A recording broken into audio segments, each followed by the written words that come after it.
各位观众，大家好，欢迎收看港湾 TV。今天是5月23号，时间过得真快，已经5月23号了。我们为大家现场解说最新的 BC 省公卫事件。那么从这个情况的缓解来看呢，政府官员的通报的频率也是从2天变成1天了。这也从侧面反映出我们现在的形势相对还是好转。那么我们今天呢，昨天呢，因为是只有书面昨天新增是18例很遗憾也有3位亲人3位新增死亡案例我估计呢都是一个新的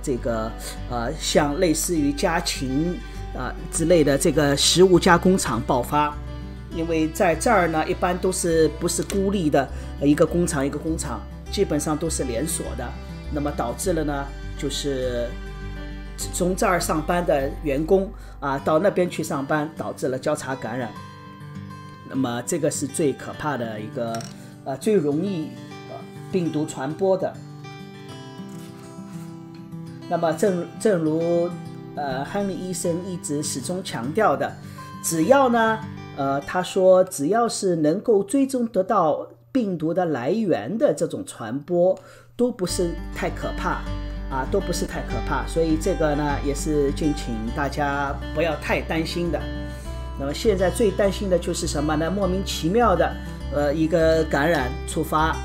或者呢因为莫名其妙的感染突发的话呢，会导致不知道来源在哪里，那导致的社区传染的进一步扩大。那这样的话呢，这个曲线就会突然上升因为现在呢不单单我们当然是每天零增长是一个理想的目标但主要呢政府的考量呢，就是 Bonnie Henry 的意思呢，在这个有效的治疗方案和药物以及疫苗出来之前，不现实的说我们这个病毒就没有了。大家设身处地的想想，就算 BC 省每天都没有了，你 R 省你 Manitoba 省安省魁省都有，那你总不可能每个省之间都是封闭不让进出也不现实。就算是这样的话，我们也不是世外桃源加拿大是一个以人为本的国家，只要你是加拿大人，一定有自由迁徙的权利只要你是在全球的各地，你都有回来的权利。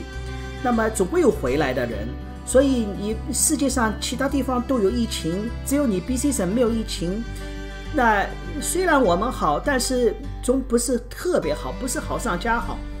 这是一个。第二个，病毒不可能是真正的消失，你除了疫苗出来之前，所以呢追求零增长是一个理想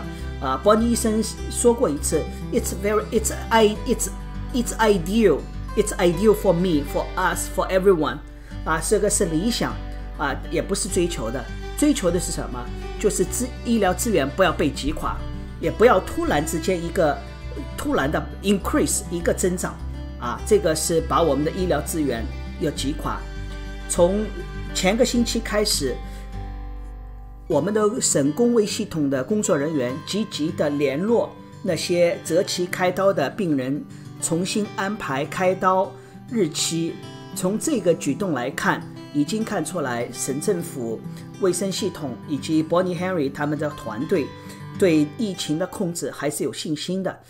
原来是准备了很多的医疗资源空床，目的虽然是浪费，但是就是为了应付这个突发的情况。那么现在看来呢，慢慢就是恢复了。病床的占用率呢，本来是一直是徘徊在50和60之间，从这个礼拜开始呢，病房的占有率超过了60%以上。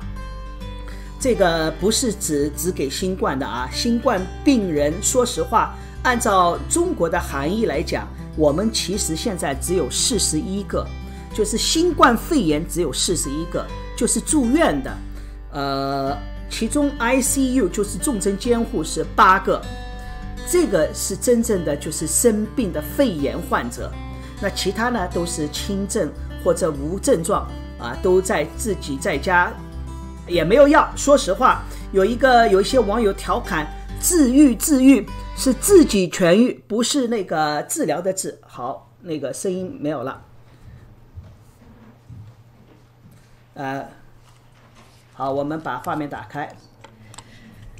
Good afternoon. I'm Dr. Bonnie Henry, BC's Provincial Health Officer, and today I'll be giving our update on COVID-19 for May 23rd. I'd like to start by acknowledging with gratitude that we are on the traditional territories 也是要感谢我们的原住民我给我们这片土地 Sangis 这个是我们原住民的这个名称Wonderful place today. So today in British Columbia, we have 10 new people who have tested positive for COVID-19, bringing our total to 2,517 in British Columbia. 好，2517个。 in Vancouver Coastal Health, 1,244 in the Fraser Health Region, 1244个飞沙 people on Vancouver Island Health Region, 127个在岛上 194 people in the Interior Health Region, and 62 194个在内陆。 We continue to have active 62个在北陆 in our healthcare system, including 在我们的公卫系统还是有14个，主要是14个长期护理院 as well as 2 acute care facilities. 2个急诊型的没有新的没有的新的护理机构这个 40 cases, including 330 residents and 210 staff, and I'm actually very happy to say today it's the first day in some time that we have had no new resident cases. 没有新的疫情发展，就是这些重点区域有一个新增的社区 an outbreak at the Nature's Touch, a frozen food processing plant in Abbotsford. 也是就是这个我是说了，就是果蔬加工厂有5个，在阿波茨佛有5个测试阳性。那么费沙卫生局在紧密的跟踪调查积极采取措施。他说这个也是相对比较早发觉的这个案例，所以被紧密所有的措施和采取的措施和处理过程都在进行当中，不要太担心。第2个联邦监狱又有了但是这个比较好控制住了。因为从总体数字没有增加。This was a person who had spent time as well at the Matsqui Federal Correctional Facility. So the ongoing investigation in partnership with Correctional Services 所以也是他们在跟积极的和联邦的相关机构在积极调查因为这个案例也是从第一个米信那边传过去的。And that investigation, of course, is ongoing. 那么有一个职员已经被感染了。303 people who are active cases around the province. 330个 active39 people are hospitalized. 39个住院 in critical care. 8个重症监护。We have had another 2 deaths of people. 额外2个死亡。Bringing our total to 157 people. 157个总数了这个是不低的。In a long-term care home in Fraser Health. 都是在都是长期护理。他说了一次的，就是说都是太挑战了对老年人来讲太挑战了。所以他说这个为什么这个原因我们必须要始终的对这些长期护理院的社区有一个特别的严格的限制措施所以我们的这个诚挚的哀悼之情也是给这些失去亲人的家庭。There are now 2,057 people who have fully recovered. That's 82% of the cases who have 82% 的已经全部痊愈了As we continue to find new outbreaks in the community, 他也说到了就是社区的爆发的情况所以让我们要停下脚步来了，再细细想想了，我们要考虑到我们周围的所有的人因为我们在第2阶段的时候我们要好好想一想了，因为现在有社区一天到晚都有，今天有一个，明天有一个，当然了，对吧？所以他说希望我们要慢慢一点考虑，时刻的提醒我们现在所处的规模以及人员的聚集情况以及这个病毒传播的风险。我们一定要紧密的调查被接触过的人以及暴露在病毒风险过的人，我们一定要积极跟踪调查。所以我们现在第二阶段所有采取的措施都要慢的都要仔细谨慎的考虑。他说昨天呢已经结束了一个命令，是关于这个交通工具和这个聚集的这个命令所以我们是希望风险小一点我们可以有50辆汽车可以聚在一起的，这个现在可以了。那么现在一辆车里边也可以聚集一些人。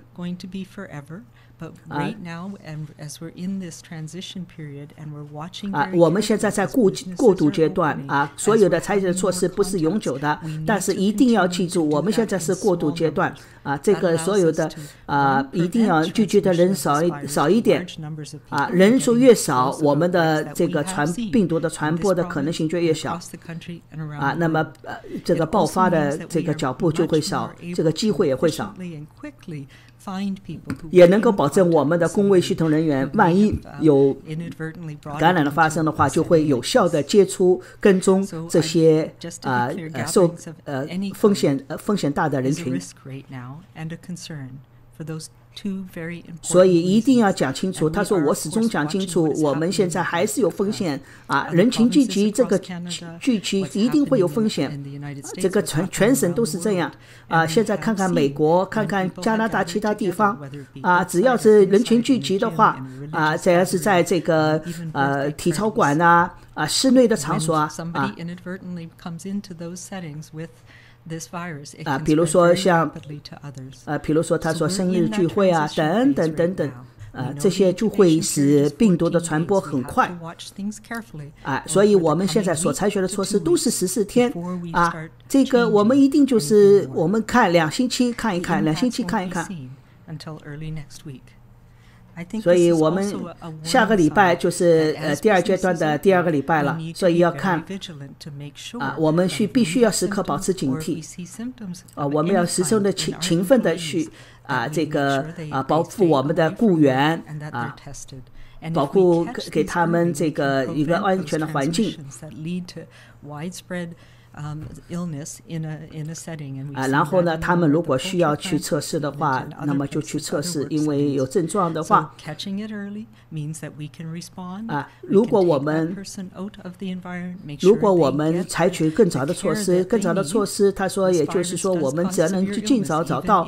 这个生病的病源，然后我们尽早的去联系接触这些有过这个风险接触的人，那么这个就是会有效的阻止这个病毒的传播所以越快对我们来讲越好，也是工作越方便做这个都是一些公卫系统的人全部在做这个是公卫系统所以这个也是对我们来讲很重要的测试只要有症状就要测试就算在这个有风险的暴露过病毒风险的环境里边的人也都要去测试能够帮助我们能够去跟踪监测这个病毒的传播然后呢如果有人生病的话就是待在家里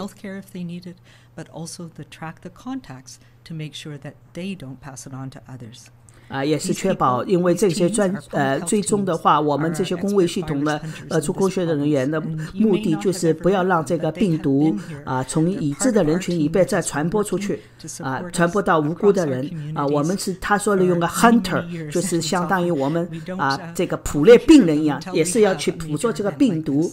这个字用得很好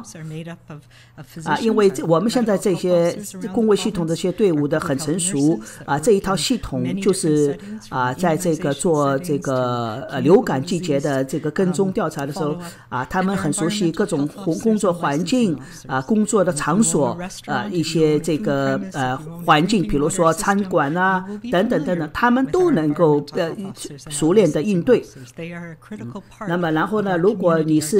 有食物执照的，或者你有这个一些餐饮的执照的那么我们的公卫系统的人也或者是卫生检察官都会帮助你们给你们提供建议如何设置这个环境能够安全。They're the people that make sure that you get into the healthcare system if you need it, if you're sick. 所以如果大家也可以有疑问，可以打电话给我们的公卫系统如果你任何问题、任何疑问。那么，所以他是说了，就是现在呢，只要能够给我们就是一个呢信任我们，第二个就是让我们测试，第三个让我们能够跟踪追踪这个病毒来源。那么这样的话，我们的第二阶段就会慢慢全部开放朝着我们的目标的前进然后可能就是到第二阶段过渡到夏天。或者是到了秋天，所以也是告诉大家，我们的公卫系统的工作人员是多么重要包括我们的发放这个证书的，发放这个就是批准证书的这些工作人员他们的监测的系统，以及我们的流行病学专家，以及我们的实验室工作人员，他们都在日以继日的工作，不间断的在工作着这个已经在过去几个月里边辛勤的劳动。所以我们的这个给大家的这个信息是很清楚的，大家很清楚现在都是有这个面临的风险还很大这个不要掉以轻心。所以我们要为我们自己，为我们所爱的人都要保护好为他们着想，为我们的长老着想我们要停止我们的脚步，不要太快，慢一点如果大家还是时刻保持警惕这个保持我们自己的距离咳嗽呢要遮住嘴巴勤洗手我们一起做。又来了，我是特别好这句话，那个我是对他的这个3句话特别这个印象深刻，就是 be safe, be calm, be kind 他说 continue to be 也就是继续的对大家好一点安心一点，然后呢就是大家呢也安全一点。I have a question about the safe supply rollout in BC. We've been hearing that many doctors and nurse practitioners are choosing not to prescribe for this purpose, either because of liability, because there's not enough evidence to support it yet, or because they're just otherwise. 他也是说到了这个医护系统的医疗资源不充足的问题。他说他们护士都不能，一般都不会说这些事情。To facilitate a broader rollout. 你们能不能快一点给我们这个增加我们的这个那么他说了，当然了，因为我们现在已经扩大了我们的采购来源我们也是制定了这个行为规范。There is a program with the BC Centre on Substance Use leading it to provide that extra support for clinicians to be comfortable in prescribing it, but we have to recognize there have been many changes over the last few months, and it has been a challenge in some areas to engage physicians into this step and to 也是说到了配药的情况，因为有些就是很多人都是在做那个重复在开药，不能去看医生。那么他说在过的2个月里边呢，他们也改了很多就是允许这个医生给他们处方药的话是会都是repeat 的，那么这些都改了那么现在呢，他们也是知道就是怕有些人会有这个过度用量的问题那么也是希望大家包括药剂师包括家庭医生都能够按照我们的行为准则去做能够然后呢包括呢和什么也是包括那个提供老年人更加安全的环境啊，不要轻易出来。But also to a safer supply, and that has been a fairly successful program, making sure 那么 that 他说 those 我这个 people 目 have 前为止 access, 还是行之有 as 效 they're 的。 moved into indoor spaces, more safe spaces. I think the other thing that's really important is, making sure that that we have the latest evidence to support these guidelines, and we are working on making sure that they are updated and in keeping with. 那也是说到了，我们现在呢也是在不断的在更新我们的这个这些我们的这个就是 program 和行为指南。那么也是希望大家能够始终跟我们注意我们的这些这个相应的变化。A physician necessarily for the prescribing piece. So we do have clinics where many people are able to access. 他说我们现在已经有很多的诊所大家都能够去了，那么只要是遵照我们那个制定的行为准则也就是比如说就是接待室不要坐很多人，也就1个或者2个等等等等如果你真的需要一定要配药那么一定就可以去，不要太担心。这就是这个问题。 Next question is from Camille Baines, Canadian Press. Hi, Dr. Henry. I'd like to know what your thoughts are on the CDC now saying that the virus doesn't transmit easily from objects or surfaces, that it's or exposure to infected animals, that it's mostly person-to-person contact. But that's not what Health Canada has said. 那么这位女士问的就是 CDC 的网页里说到了这个病毒和动物和人之间的传播的关系。那么她也是说到了人和人之间的传播通过飞沫是太容易传播了因为大家说话的时候都有飞沫都会通过飞沫传播那么也却说其他的呼吸道的疾病的病毒也是通过这个飞沫。那么很多病毒呢不是通过这个眼睛这个脸去传播的所以他说只要在室内的时候待的时间长的，那么一定让大家第一不要去扑脸，第二呢经常洗手因为很多的表面上的这些病毒还没有死那么你的手去触摸了，然后摸自己的皮肤摸了自己的脸，摸了自己的眼睛，那么就容易传。 When we do these laboratory tests, there's always a little bit of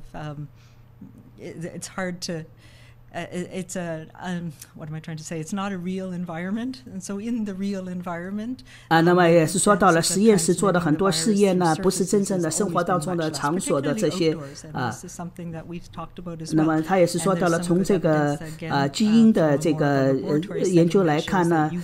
这个特别是在这个室内的时候是特别容易传播，但在室外的时候呢因为有紫外线以及其他的这个环境下呢这个病毒的传播不是太快太容易，特别是那个飞沫传播在室外的话因为这个病毒受到这个紫外线以及这个飞沫快速的掉在地上，所以呢不太容易传播这个不像这个在室内的时候室内的时候呢那么容易。那么然后说到动物的时候呢他也是说到了我们也是一开始也是看到的动物，我们动物人可以传到动物可能也传给人because those are the ones that we have most close contact with, so cats and dogs 那么特别是这些宠物人的宠物这个是很清楚了我们可以给猫和狗那些猫和狗呢也可以传给人我们也很多了在动物园里边什么老虎狮子都在研究过看到我们传给他们或者他们传给我们主要是猫和狗主要是和人陪伴的这些动物。 Very recently with the mink farms in the Netherlands about animals transmitting it back to humans. 这也是关键，主要是研究这个动物是不是在传给人。Really important, unlike influenza, it does not seem to be transmitted from humans to. 那么大家很清楚，就是这个那个流感不是这么做的这个流感不是这么的。所以我们也在学如果这些这个措施如何去完善我们的措施所以对我们来讲主要是最严重的主要是在秋天的时候我们如何采取更多的措施，因为伴随着很多的呼吸道疾病以及流感的病毒传播如果这个所以我们第二阶段是很重要的，因为到了秋天就怎么办This is the first time in a while now. How optimistic are you about this continuing as we move through phase 2? 那么他也是说到了我们第一次听到你在对这个我们这些护理医院的谨慎的乐观，那么你是怎么看的？因为从你的看点里边看到你比较乐观了If the first detection is in a resident, because that tells us that 因为对我们来讲主要是监测的这里边的居民我们现在主要是一个呢就是减少的访问的人数我们现在因为我们很清楚就是接触的人越多社区里边特别是还有呢这些这个护理工作人员他们要回去跟社区其他人接触所以我们现在我们从我们这一部分来讲我们如何考虑到减缓这些传播的风险传播的路径所以我们现在能慢慢能够控制住但是我们还是必须时刻小心包括你知道我们的老人包括我们的这些护理人员都比较难的对他们来讲都是挑战他原来也说过一次 Hey there, Dr. Henry. So it is kind of the first weekend where we're seeing these pubs and restaurants allowed to reopen and on Friday obviously many patios full那么他也是说到了这个礼拜是第一个礼拜复工那么很多餐厅在开了特别是昨天礼拜五很多人室外的这种露天的露台都很多人在吃饭了聚集在一起你是不是你觉得看到这种现象你觉得是正常是这个是不是新常态或者是说这个有没有第二阶段有没有一个期限他说我昨天晚上也出去走走也看到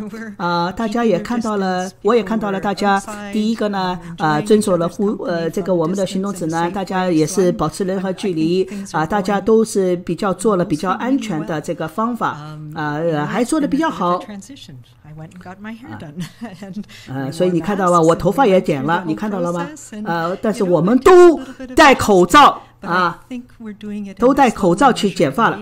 所以这些都是一些好的措施能够阻止病毒的慢慢传播所以我也对大家的这个配合表示感谢这个在接下来的几个礼拜都是要这样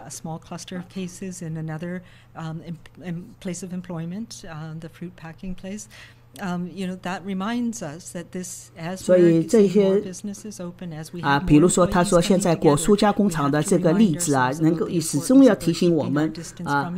我们一定要保持相互之间的距离因为幸运的是果蔬加工厂这个案子是很早就发觉了所以没有完全爆发出来这个大家一定要 sensitive 敏感一点不要麻木特别是这些距离然后呢你生病的话不要在家要待在家里不要出去那么大家理解就是为什么我们现在的这个禁令的取消为什么这么慢这么谨慎就是因为这个要一步一步来请大家理解我们还有就是说到了这个人群的聚集我们为什么没有改变上次也解说了人数越少这个病毒的跟踪就会越容易越有效同时这个病毒的风险传播也会越小所以这个是反复强调的那么也是说到了我们这个也是做了模型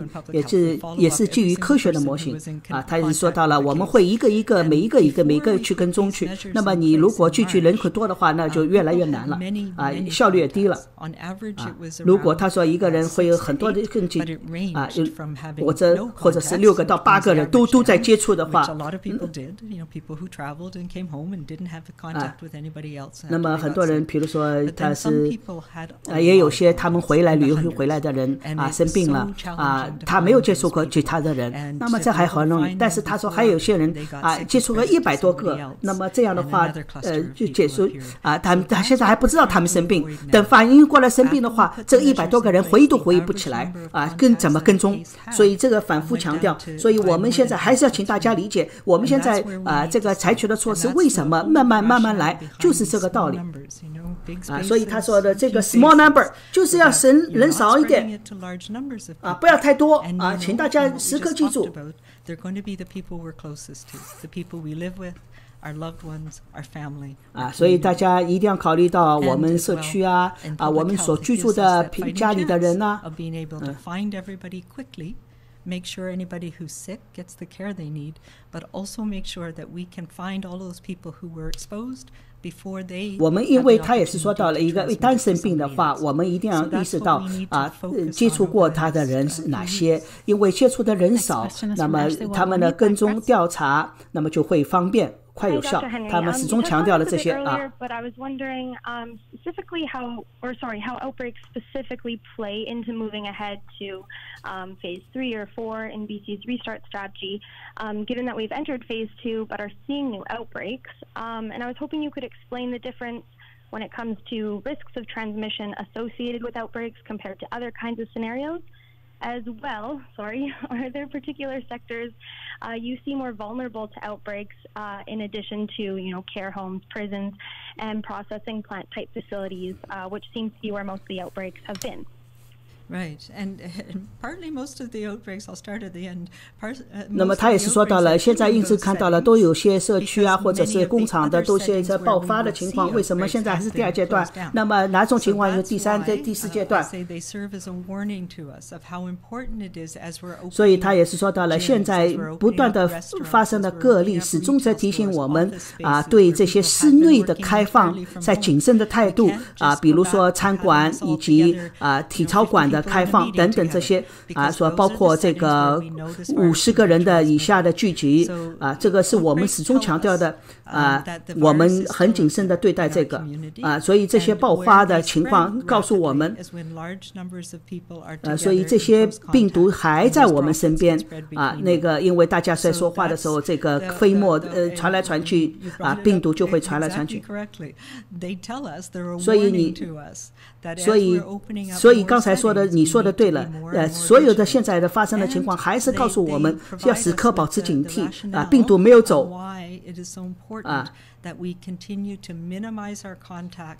也是告诉我们为什么减少我们的人和人的接触包括我们接触的人要安全人数越少越安全那也是让我们能够阻止这个病毒的传播也让我们的工作人员能够更快的跟踪到这个被传染过被接触过的人contacts and there's a couple of warning systems that we can see in the United States 那么他说是美国也有一些系统所以说你接触过的人越多他会给一些警告包括这些教堂的宗教服务那么很多因为人很多的话呢就会生病我们这些都是不能承担的所以我们必须还是要人少必须很少我们能够这样的话能够快速的找到人他也是提到了南韩的例子有一个俱乐部1000多个人就这么只有一个人在混在这个夜间俱乐部他叫 nightclub 俱乐叫什么夜总会突然之间啪一下因为特别是年轻的人那么他第2天就去到学校去然后呢看到了吗学校又传过来所以这些接触的一个链条越来越复杂所以社区的传播的就大了所以我们现在的这些所有的这些爆发都始终提醒我们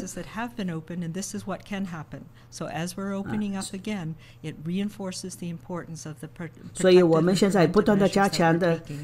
保护我们的这个措施提供这个给大家提供足够的警觉所以这个也是说到了，解释了现在根本不考虑第3阶段，连第2阶段能不能真正的执行还不知道，因为现在才刚刚开始。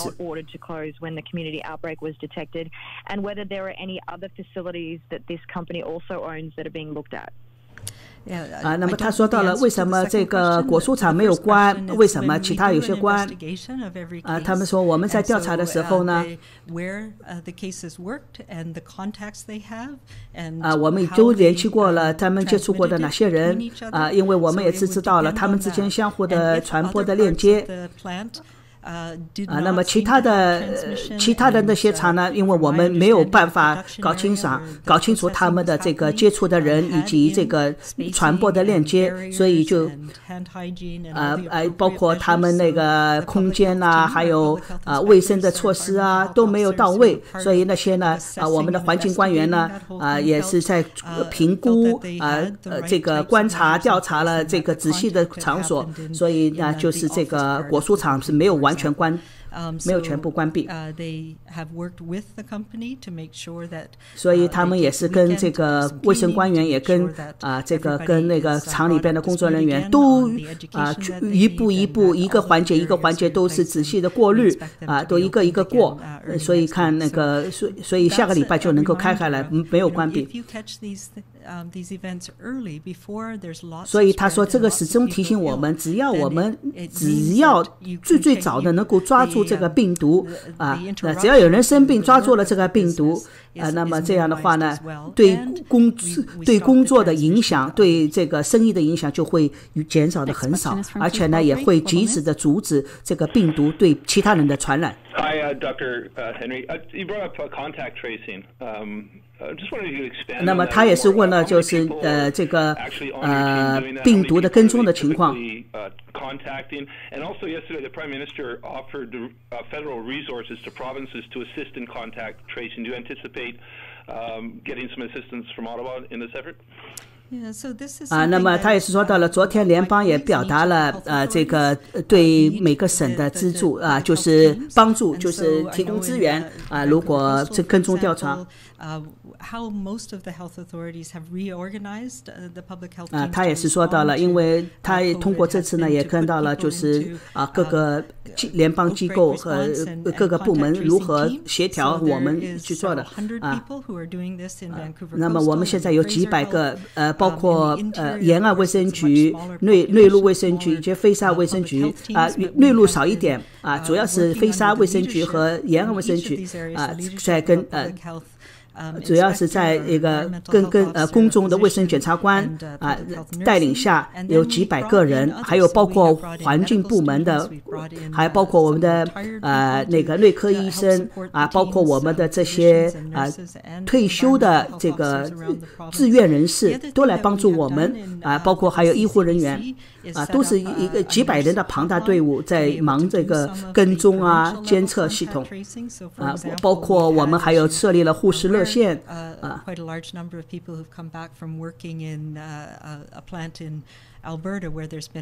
那么也是举了个例子就是在这个阿尔伯塔回来的那个工区的工棚里边的这个社区我们的这个团队怎么去找到这个病毒源如何跟踪每一个接触过的人所以这些我们都在做我们也会一定会在夏天总会也会度过整个夏天都不会结束因为现在就是他说是为秋天做准备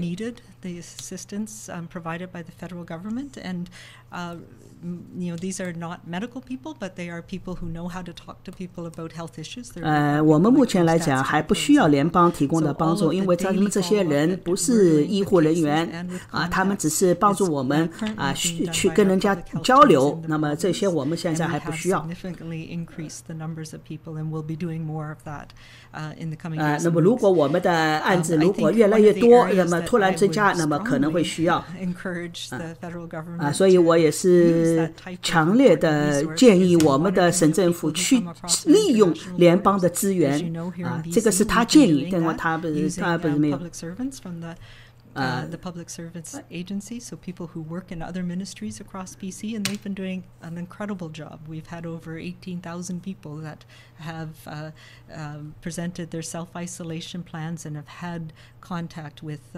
our teams to make sure that they are following their plans and that they have what they need. 现在全省已经有18000多个人被我们这支庞大的队伍去接触联系，因为他们18000个是自愿隔离的是自我隔离，有18000人自我隔离。今天也是得到了这个信息，就是到现在为止18000个人。我们现在也是要根据就是美国过来的这些人，我们是重点关照那么不要就算他们没有病症，我们也要症状，我们也要严密监测这个我会在结束的时候我会跟大家补充一些我个人得到的信息。Thank you, Dr. Henry, for taking my question. I wanted to ask you about the 3 professional sports teams in town, the Canucks, the Lions, and the Vancouver Whitecaps. I know they've all made applications to have 他这问的是运动项目的问题什么我们的 Whitecap Lions What's your sense on when they'll be able to open fully so that all their players and coaches can get back 什么时候完全开放 environment? Yeah, so I don't have the ins and outs of the details of that. 我还不知道详细的信息，跟这些运动协会的联系。但是我们 BC CDC 会一定遵守他们遵守我们的行为指南。Again, we are in the early stages of this phase. 我们现在还早着呢 所以还需要时间慢慢来。I expect that the guidance that they'll be giving and the plans will be reviewed over the coming days and weeks. So it could be 过去可能几天，可能几个礼拜，我们才能详细讨论。现在还比较早，我们还会再过来，可能1个礼拜以后、2个礼拜以后才能讨论这些运动项目的开展的现在还没有。我觉得这个是对的，因为很多的餐馆还没开出来呢。Wine tasting moving into the summer. Just wanted to see if that is something you endorse. And do you see moving into the summer months a time when you'll be encouraging people to travel within the province, particularly coming to the Okanagan to support some of the businesses here? Yeah, so 那么也是说到了我们的 BC 省的经济你能看看如何支持我们的 BC 的经济 other retail outlets, and so as long as they have their plans posted and 所以他说只要零售店只要有自己的开放的计划只要满足我们的行为指南包括人的人数控制人数包括人和人之间的距离的空间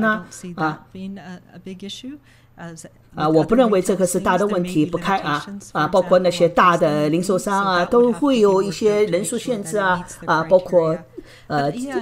其他的一些卫生的如果事情朝好的方向走，持续向好那么可能到夏天的某个时段，我会鼓励大家在这个 BC 省里边走走去支持我们的本地的经济。我自己本人也是很期盼我能够回到家，现在他还不能回家，上次说过了，他的家在北部所以我们现在还是支持本地的经济所以你是自己去支持本地的一个经济我这个也可以给大家分享一个我个人获得的信息特别是一些原住民的社区也是请大家能够原谅这些原住民的地区他们所遭受的这个损失我会决定让他们自己去决定接不接受公众的旅游开放这个是尊重他们自己的意见，这也是他们的这个责任，所以这个是他们自己来决定。如果他们决定好了夏天里，那么如果他们觉得夏天还不适合来接待大家旅游的话，那么我们也尊重他们的意见。For recommendations on protecting families and communities from COVID-19, visit bccdc.ca. For non-medical questions about the province's COVID-19 response, visit gov.bc.ca/COVID-19. And for a full listing of the provincial health officer's orders, visit gov.bc.ca/COVID-19. 那么这位女士也是说到了，只要是大家所有的信息都在 BCCDC 的网页上。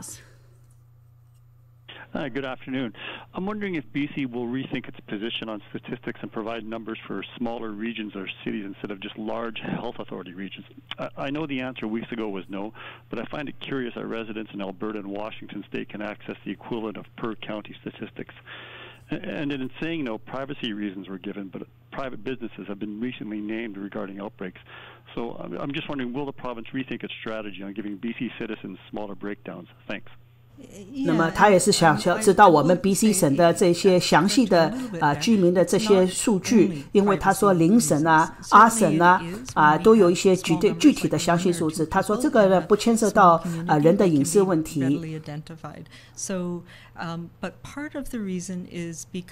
为什么我们没有给大家详细的，就是说谁哪个社区啊？他是说。We have not tested everybody. There have been people in communities around this province who have been exposed to the virus, who have been sick with the virus. 那么他也是说到了，因为不是每个社区的人都检测过，有时候会有假的阴性假的阳性。那么所以就是说，因为这个测试不是很准确，所以呢不能让人家觉得有一个错觉说这个社区是都测试过了，都是安全的那么你们就毫无警觉了就去了他说这个是不见得的这个是最基本的原因，不是隐私的原因。Where you can't say it's not in one community because we just it's他也是说到了因为每个地方都是有风险的，不能说这个社区没风险了，你们就放松警惕了就可以去我觉得这个 Henry 博士的这个话也有道理他说我们现在正好在这个过程，我们现在可以也有很多的数据我们才是全国的看 are quite comparable to our health authority units, so it's just using a different geographic locator. 所以也是说到了不同的地区不同的定位都有这个不同的这个数据的分析。那么 Henry 博士的意思呢，也就是说不认为这个方法是行之有效，因为呢就是说那第一，测试不是社区里边所有的人都测试了你能说第二，这个测试也不是安全的你就不能说这个社区是安全了，那你就可以去或者不去或者呢这个社区是不安全的，有人已经测试了阳性案例他说这个不牵涉到隐私的问题这个也是告诉大家病毒无处不在我觉得这个也是他的理由了，他有他的理由病毒无处不在，那么不是说其他的其他的这个社区的其他的省份的那些做法那么好，那么现在呢我主要是想给大家分享两件事情，因为刚才Henry 博士 Henry 医生在跟大家讲的时候，我突然想起来，第一个呢也是我周围身边的一个朋友，是真实的事情，就是现在联邦对从外国特别是美国回来的人14天隔离是相当严格的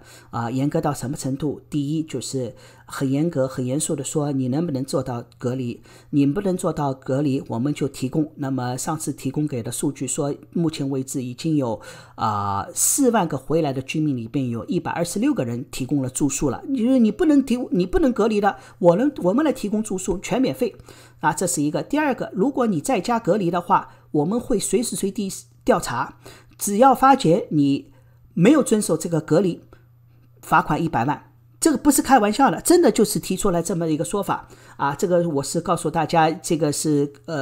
虽然Henry 博士没有这么说但是今天有读者也是有记者问到这个事情，也是说到大家为什么我们 BC 省没有借重这个联邦昨天说了，我们有更多资源可以提供给各省。那么 Henry 意思就是说，